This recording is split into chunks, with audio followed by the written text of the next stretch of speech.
Hello dear students and welcome you all to commerce Pandit. बच्चों आज हम लोग क्लास 12 सेमेस्टर 4 के लॉ एंड ऑडिट यानी सीएलपीओ को स्टार्ट करने वाले हैं बच्चों।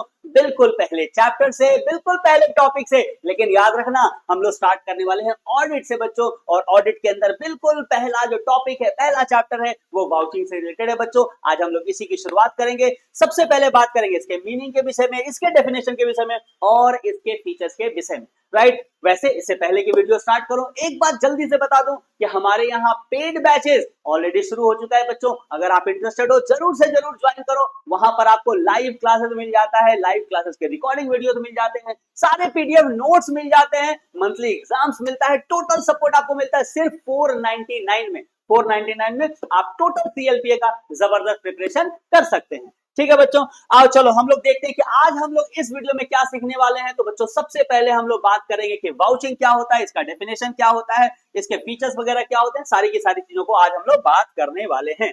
तो देखो बच्चों, वाउचिंग हो सकता है, ये वर्ड पहले भी आप सुने होंगे अकाउंटेंसी में। जैसे ही हम लोग अकाउंटिंग शुरू करते हैं बच्चों, क्लास 11 में सबसे पहले इसी चीज की चर्चा होती है ना। वाउचर के आधार पर ही तो हम लोग जर्नल एंट्रीज को मेंटेन करते हैं। हालांकि अगर क्लास 11 फर्स्ट सेमेस्टर में आपने बहुत ध्यान से नहीं पढ़ा, कोई टेंशन वाली बात नहीं है, मैं फिर से आपको समझाता हूं बच्चों। याद रखना, बुक्स ऑफ अकाउंट्स में जो भी एंट्री किया जाता है वो हवा हवा में आप नहीं कर सकते, हवा हवा में वो नहीं कर सकते। हर एक चीज के लिए एक प्रूफ का जरूरत पड़ता है, एक डॉक्यूमेंट का जरूरत पड़ता है जो ये प्रमाणित करे कि ये ट्रांजैक्शन हुआ है। यानी कि कोई परचेज हुआ ना, आप कोई रैंडमली परचेज का एंट्री नहीं दिखा सकते। जब भी कोई परचेज का एंट्री दिखाओगे ना, ऑडिटर आएगा, पूछेगा भैया ये जो परचेज दिखाया है, परचेज का बिल कहाँ है, कोई इनवॉइस है तो इनवॉइस दिखा दो, जो आपने पेमेंट किया उसका कुछ दिखा दो, रिसीट वगैरह कुछ तो दिखाओ।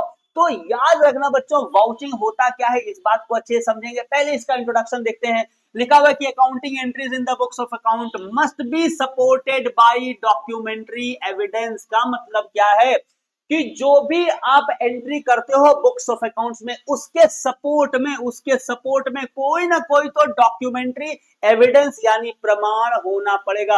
अपने मन से कोई भी एंट्री आप नहीं कर सकते, उसका एविडेंस आपके पास होना पड़ेगा। ये तो बात हो गई पहली।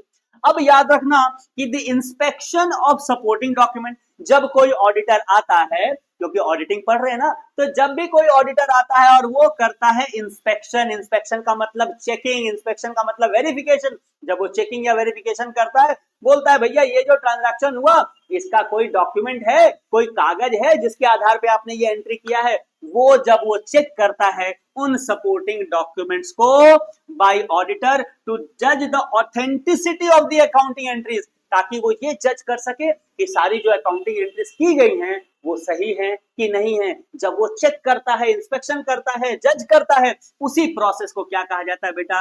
वाउचिंग कहा जाता है। राइट, फिर से एक बार समझ लें। जब भी कोई ऑडिटर आता है, ऑडिटर का काम क्या है? ये मेक श्योर करना कि बुक्स ऑफ अकाउंट सारी तरह से वो नीट एंड क्लीन है, सारी की सारी तरह से वो एरर फ्री है, मिस्टेक नहीं है, फ्रॉड नहीं है, सारी एंट्री जेन्युइन है, सही से है। ये कैसे वो पता करेगा? तो वो जब अलग अलग ट्रांजैक्शंस देखता है ना, वो कहता है, जो भी अकाउंटेंट है, जो भी एंट्री वगैरह करता है फर्म के लिए, उसे कहता है कि भाई ये जो आपने ट्रांजैक्शन किया इसका कोई प्रूफ तो होगा आपके पास। जब वो प्रूफ देखता है, डॉक्यूमेंट को देखता है और उसके हिसाब से एंट्री को मैच करता है, इस प्रोसेस को क्या कहा जाता है बेटा? इस प्रोसेस को कहा जाता है वाउचिंग। यानी अपने मन से कोई भी एंट्री अगर आपने कर दिया तो ऑडिटर पकड़ लेता है कि भैया यहाँ तो कुछ गोलमाल है, कुछ तो गड़बड़ है। ठीक है, तो वाउचिंग कहीं ना कहीं ऑडिटर को उसके काम को करने में, ताकि true and fair view accounts का वो दे सके, इसमें इसकी मदद करता है। बहुत इंपॉर्टेंट चीज है। अब हम लोग थोड़ा और आगे चलते हैं, आपको और अच्छे से समझ में आ जाएगा। अब बच्चों बात करते हैं कि अगर एग्जाम में आ जाएगा कि भैया बताओ व्हाट इज वाउचिंग, तो आप क्या लिखोगे? How can you define vouching, what is the definition of vouching? अगर ये सब आ जाता है, आपको क्या लिखना पड़ेगा? देखो, आपको लिखना पड़ेगा कि vouching is defined as the verification of entries in the books of account. पहले क्या लिखा, क्या है? तो वेरिफिकेशन ऑफ एंट्री है। हर एक एंट्री का जब आप वेरिफिकेशन करते हो, कहां पर? जो बुक्स ऑफ अकाउंट्स में सारी एंट्रीज की गई हैं, जब उनका वेरिफिकेशन होता है। और वेरिफिकेशन कैसे हो सकता है? Bye examining the documentary evidence. Document देखकर, भाई कोई भी चीज जो एंट्री किया गया है, हम कैसे प्रमाणित करें कि ये सही है कि नहीं है? तो उसका अगर डॉक्यूमेंट मौजूद है, मतलब आपने सही किया है। ठीक है, राइट, उन्हीं को हम लोग वाउचर्स भी कहते हैं। इसमें क्या क्या आ जाता है, इनवॉइस आ जाता है, डेबिट नोट आ जाता है, क्रेडिट नोट आ जाता है, बिल्स आ जाते हैं, स्टेटमेंट आ जाते हैं, रिसीट आ जाते हैं, कॉन्ट्रैक्ट आ जाता है। तो ये सारे हमारे वाउचर्स हैं बच्चों, ये सारे ना एग्जांपल्स है वाउचर्स के।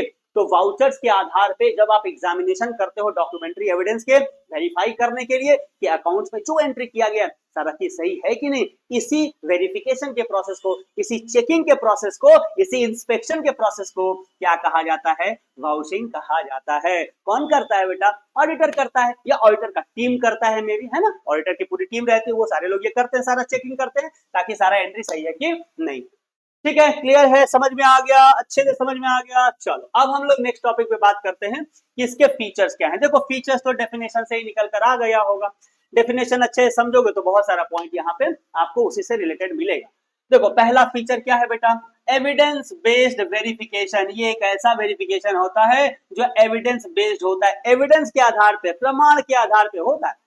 जब ऑडिटर आपसे कागज मांगता है कि ये जो आपने एंट्री किया उसका कागज दिखाओ, आप जब एविडेंस दिखाते हो तो वो वेरीफाई हो जाता है। आप एविडेंस नहीं दिखा पाते हो तो उसको डाउट होता है ऑडिटर को कि भाई कुछ ना कुछ तो गड़बड़ है, क्योंकि मनमौजी ट्रांजैक्शंस तो कोई भी नहीं कर सकता। तो इसीलिए इसको क्या कहते हैं, वाउचिंग को हम लोग क्या कहते हैं, it is an evidence based verification.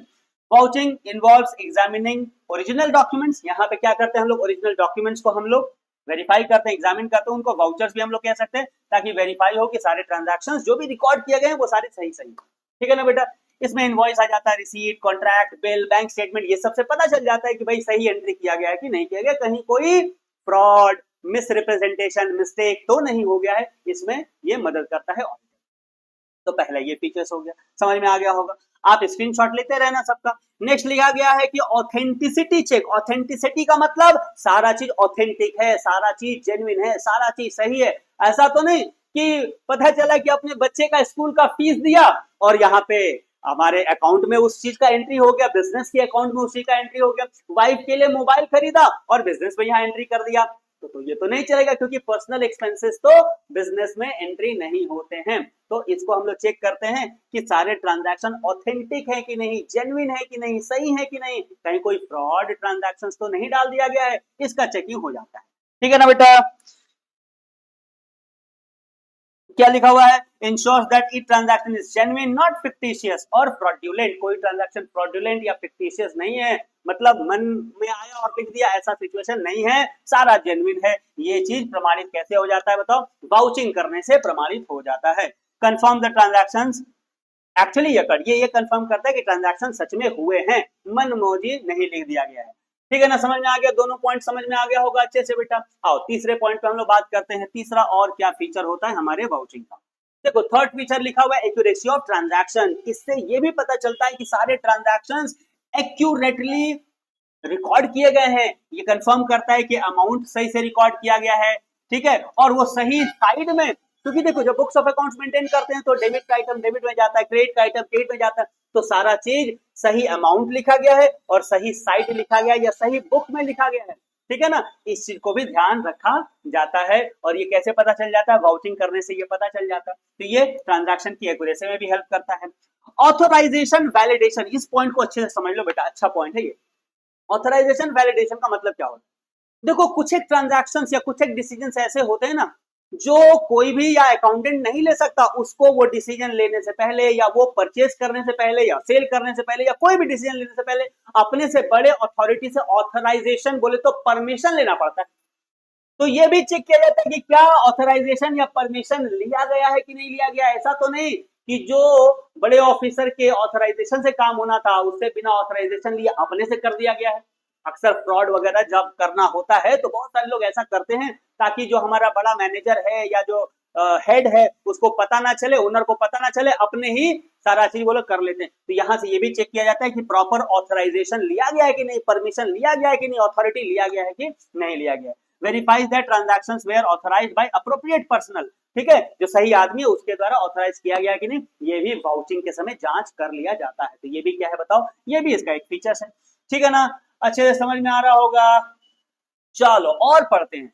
तो सर इतने सारे पॉइंट क्यों, इतने सारे पॉइंट पढ़ लो, आपको हेल्प करेगा। बाकी इसमें से दो चार अगर भूल भी गए तो कोई दिक्कत नहीं है, 5 मार्क्स का क्वेश्चन भी आएगा तो आप अच्छे से इसको रिकॉर्ड कर सकते हो। बाकी पॉइंट से एक एक लाइन का पॉइंट भी आप याद रखोगे, बाकी डिस्क्रिप्शन तो अपने मन से ही लिख सकते हो। इससे और क्या फायदा होता है? Prevention and detection of fraud, error and fraud. कोई गलती हो जा रहा है या कोई चीटिंग करने का प्रयास कर रहा है, कोई फ्रॉड करने का प्रयास कर रहा है, कोई जानबूझकर गलती कर रहा है, ये पकड़ में आ जाता है भाई जब वाउचिंग होता है तो। क्योंकि वहां पर तो जांच होता है, सारे डॉक्यूमेंट्स का जांच किया जाता है वो सही है कि नहीं है। तो यहाँ पे कोई एरर हो रहा है या फ्रॉड हो रहा है तो इसको पकड़ लिया जाता है। तो इसमें भी ये मदद करता है। ये क्या है? एक फीचर है वाउचिंग का कि ये प्रिवेंशन ऑफ एरर और prevention and detection of error में ये क्या करता है बेटा? हमारी मदद करता है। नेक्स्ट पॉइंट क्या है? Ensure proper accounting. ये भी इंश्योर करता है कि अकाउंटिंग प्रॉपरली किया गया है, मतलब सही हेड में, यानी जो एक्सपेंसेस का आइटम है वो एक्सपेंसेस में डाला गया है, जो एसेट्स का आइटम है वो एसेट्स में डाला गया है, इनकम का आइटम इनकम में डाला गया है। कई बार लोगों से गलती भी हो जाता है। अगर अकाउंटेंट बहुत एक्सपर्ट नहीं है, बहुत अच्छा नॉलेज नहीं है, कई बार उसे गलती हो जाता है। तो वाउचिंग करने से ये भी समझ में आ जाता है कि सारा अकाउंट सही सही मेंटेन किया गया है, जिस चीज को जहां जाना था वहीं भेजा गया है। ऐसा नहीं कि एक्सपेंसेस को बिल्डिंग में दिखा दिया गया है या बिल्डिंग के ऊपर जो खर्चे हुए हैं उसको पता चले इनकम में दिखा दिया गया, ऐसा ना गलती हो, इसके लिए वाउचिंग हमारी मदद करता है। चलो 3 पॉइंट और हम लोग पढ़ लेते हैं जल्दी से। इतने पॉइंट की आपको वैसे कभी जरूरत नहीं पड़ेगी, बट मैं चाहता हूं आपको मैक्सिमम इंफॉर्मेशन दे दिया जाए बच्चों। बाकी इसमें जो भी आपको 5-6, 4-5-6 मैक्सिमम 5 भी अगर याद रखते हो तो सफिशिएंट हो जाएगा एग्जाम्स के लिए। नेक्स्ट लिखा हुआ है बेसिस फॉर ऑडिटर्स ओपिनियन। देखो फाइनली जब ऑडिटिंग का काम कंप्लीट हो जाता है तो ऑडिटर को देना पड़ता है अपना रिपोर्ट। ऑडिटर को क्या देना पड़ता है? अपना रिपोर्ट। और ऑडिटर का जो रिपोर्ट होता है उसका जो ओपिनियन होता है ना, वो कई हद तक वाउचिंग के ऊपर डिपेंड करता है कि भाई उसको ट्रांजैक्शन को चेक करने के समय सारे डॉक्यूमेंट मिले नहीं मिले, सारे प्रूफ मिले नहीं मिले, सही था सारा एंट्री के नहीं था, उसके ओपिनियन को बनाने में वाउचर भी बहुत बड़ी मदद करता है। नेक्स्ट लिखा हुआ ये क्या है? कंटिन्यूअस एंड सिस्टमेटिक प्रोसेस है। सही बात है, वाउचर कोई एक दिन करने वाला चीज तो है नहीं, इसको लगातार आपको करते रहना पड़ता है, इसीलिए कंटिन्यूअस प्रोसेस है। और एक सिस्टमेटिक प्रोसेस है जिसमें हम लोग हर एक ट्रांजैक्शंस का मिलान कर लेते हैं, किससे? वाउचर से कर लेते हैं। और लास्ट लिखा हुआ पॉइंट इंटरनल कंट्रोल असेसमेंट। इससे ये भी पता चल जाता है, वाउचिंग से ये भी पता चलता है कि इंटरनली जो आपका टीम है, यानी अकाउंटेंट है, क्लर्क है, जो भी अकाउंटिंग का काम कर रहे हैं, वो लोग एक्सपर्ट हैं या नहीं है, उनका असेसमेंट हो जाता है, उनका चेकिंग हो जाता है कि भाई उन लोग को अकाउंट्स वगैरह आता है कि नहीं। पता चले कि इनकम का चीज एक्सपेंसेस में दिखा दिया, एक्सपेंसेस का चीज पता चले कि कहीं और जाके दिखा दिया है, गेन में दिखा दिया, इसका मतलब कि उनके अकाउंटिंग में प्रॉब्लम है, इंटरनल कंट्रोल सिस्टम में कहीं ना कहीं प्रॉब्लम है। तो इसका भी पता चल जाता है कब बेटा? जब हम लोग प्रॉपर वाउचिंग करते हैं तो ये भी वाउचिंग का एक बहुत इंपॉर्टेंट फीचर है।